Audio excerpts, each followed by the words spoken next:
So the purpose of me making this video is not to tell you some strategy or indicator or to sell you my course or anything like that. The purpose of me making this video is because I truly feel obligated to share what has helped me become successful trading in such a short period of time to other people. I feel like I'm lagging. This is bullshit. This is also going to be a super low quality video. I need to upgrade to webcam, but that's not the point. If you're new to the channel, for a little bit of context, I, as of today, have taken $15,000 in payouts, actually $15,500 in payouts from Top Step. And I only started learning about trading in February of this year. In the past 5 months, it's safe to say that my financial situation has dramatically improved.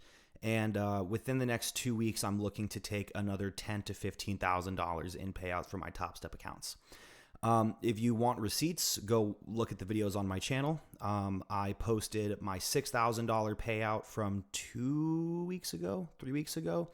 And my last video, I showed my account balances at $3,000 per account. I considered not taking the payouts right away, but decided to take the payouts.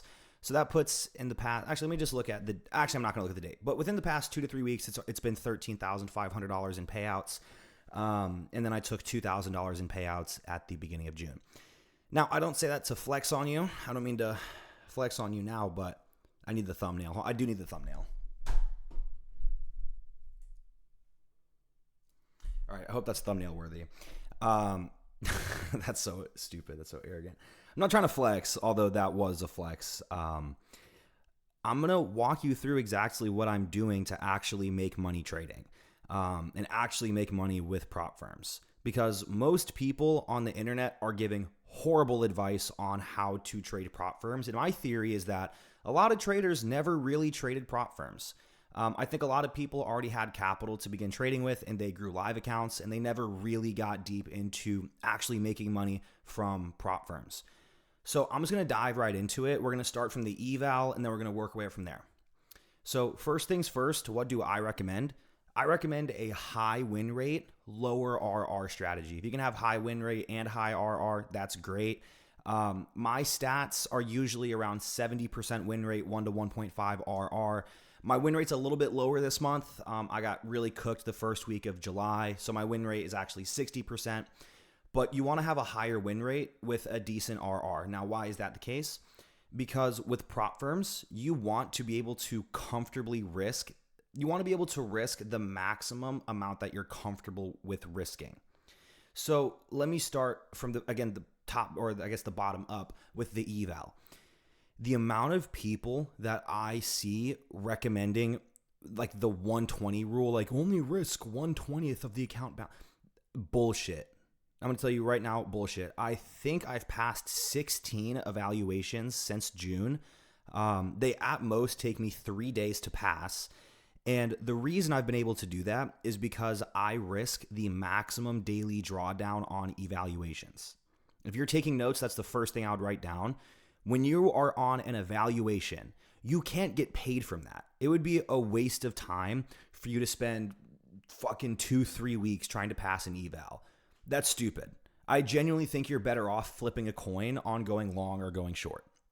I swear to God, I think that would be a better idea than spending 30 days on an evaluation that you're going to have to pay more money for at the end of 30 days if you don't pass the eval. So with that being said, also, I'm talking specifically to Top Step here. I'm planning on adding future accounts from Alpha Futures and My Funded Futures, but this is strictly Top Step right now. With the 50% consistency rule, you can pass your combines in 2 days. That's it. 2 days is all it takes to pass a combine. So the strategy that I took is targeting a 1 to 1.5 RR because that's the maximum amount of risk. So it's $1,000 I'm risking on a $50,000 account. My max daily drawdown is $1,000. Maximum loss limit is $2,000. I'm risking $1,000 to make 50% of the profit every single time. Now, what if I blow the eval? So be it. Who cares? It's an evaluation. You are never going to get paid from it. When you're taking an evaluation, you are trading for the opportunity to give Top Step more money. Why are you spending more time to give Top Step more money? You're not getting paid from evaluations. So that's first things first, guys, is you got to be passing your evals as soon as freaking possible. And I feel like not a lot of people talk about how to actually make money trading prop firms. And that's the number one thing that I think people are not talking enough about. Full port, I'm telling you, this is advice from somebody who made $15,000 in the past 3 weeks. Full port your evals. I genuinely think that's what people are selling in their Discords. It has to be what people are selling on their courses. That's the sauce, guys. Full port your evals. Who cares? Pass them as soon as possible. Now, number 2, when you're on the XFA, you can't really full port an XFA. Doesn't really work that way. So this next part is entirely dependent on your win rate and your RR. You want to see what's the maximum amount of trades that you'll lose on average before 5 winning days. So for me, I feel comfortable giving myself a 3 to 4 trade losing buffer. So what do I mean by that? When my maximum loss limit on an account, my 50K XFAs, I'm comfortable knowing that I won't really ever lose 3 to 4 trades in a row. So that means I'm risking anywhere from $500 to $700 per trade because that gives me 3 to 4 trades of wiggle room. And the reason why you want to be risking more with these XFAs, do you want to take a guess why? It's because the more you earn, the more you can take a payout with. Isn't that crazy? Now, granted, have I also blown a lot of XFAs before getting a payout? Absolutely. But over the course of, I think it was 5 winning days, I got the account balances up to $3,000. And that was after having two losses, basically. I only had one real losing day, but I lost 2 trades. So I lost $1,000, but I was $3,000 in the green by the time I took this payout. So on the XFAs, you kind of want to find the balance between full porting and giving yourself wiggle room, right? Because you don't want to be risking $100 per trade. Let's say you risk 100 with a 1 to 1.5 RR, and let's say it takes you 7 trading days to get a payout. So you have $750 in profit, but you lost $100 twice. So let's say you have about $500 after that. You're taking a $250 payout, and that's your buffer after you take your payout. You're not even getting your money back from passing the combine, or you're making $50, excuse me. So this is why, another thing, I'm not teaching you a strategy today, but you got to really understand your strategy and have the market experience. Again, it's funny coming from me. I've only had 5 months of market experience, but you got to have an idea of what your downswings look like and your strategy. So me personally, I trade continuations and reversals. When I'm catching a reversal, I risk a little bit less because my RR can be a bit higher. And when I'm trading a continuation like I did today, I risk significantly less because my RR is going to be lower. So it's little things like that where it's like, what is the probability I win this trade? When you enter a trade, you should have a pretty good idea of how probable the chances of you winning that trade are, because you're going to feel more comfortable risking more. And that's a psychology aspect. Because with your XFAs, again, I'm going to say it again, you need to find the balance between full porting and risking as little as possible, which is kind of an oxymoron. But again, just find that balance. I think if you're just clicking on this video to find a rule of thumb, if you have at least a 50% win rate and like a 1 RR, risk $500 per trade. That's advice. I'm giving you advice. I'm not going to be like, take this with a grain of salt. I'm telling you exactly what I did to get these payouts. Now, when it comes to transitioning to live, another thing there, I don't know if I should even say this, but like, you don't really want to transition to live. You know, I'm not going to dive super deep into that because Lord knows Top Step might be watching this and fucking ban me. But basically, XFAs are good. There's nothing wrong with trading XFAs. I'm going to leave it at that. Take your payouts on your XFAs. But the next key for like growing your payouts, and this is something that I'm still getting acclimated to, and I'm currently in the process of right now with where I took this payout. Let me give you an example. So when you start trading an account, your balance is at 0 when you're trading a funded account. Let's say you get that balance up to 4,000, then take a payout. When you have a $2,000 plus buffer, you can actually risk more. Top Step will limit how much you're able to risk on your trades.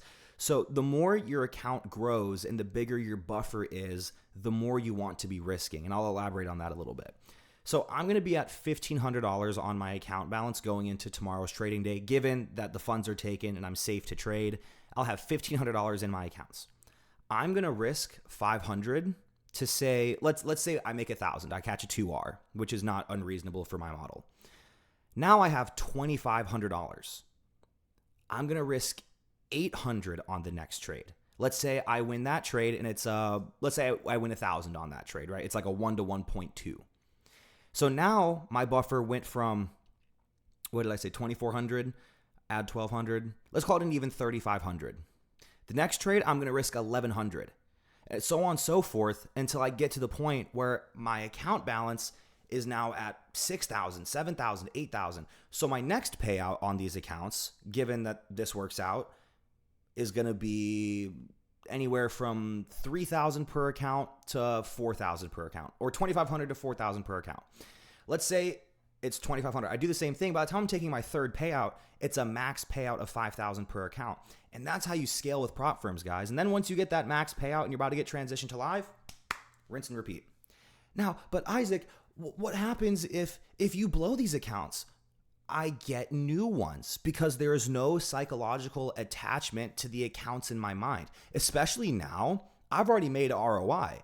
I have 7.5x my money on these accounts. I spent $1,000 on combines and activation fees for these accounts, and I just got a $7,500 payout. I could give a fuck less what happens to these accounts. I already got paid. So the idea is get that first payout, build the buffer, get a bigger payout, build the buffer, get a bigger payout. And then when it's time to transition to live, who knows what might happen. So the key takeaways, guys, stop being a pussy.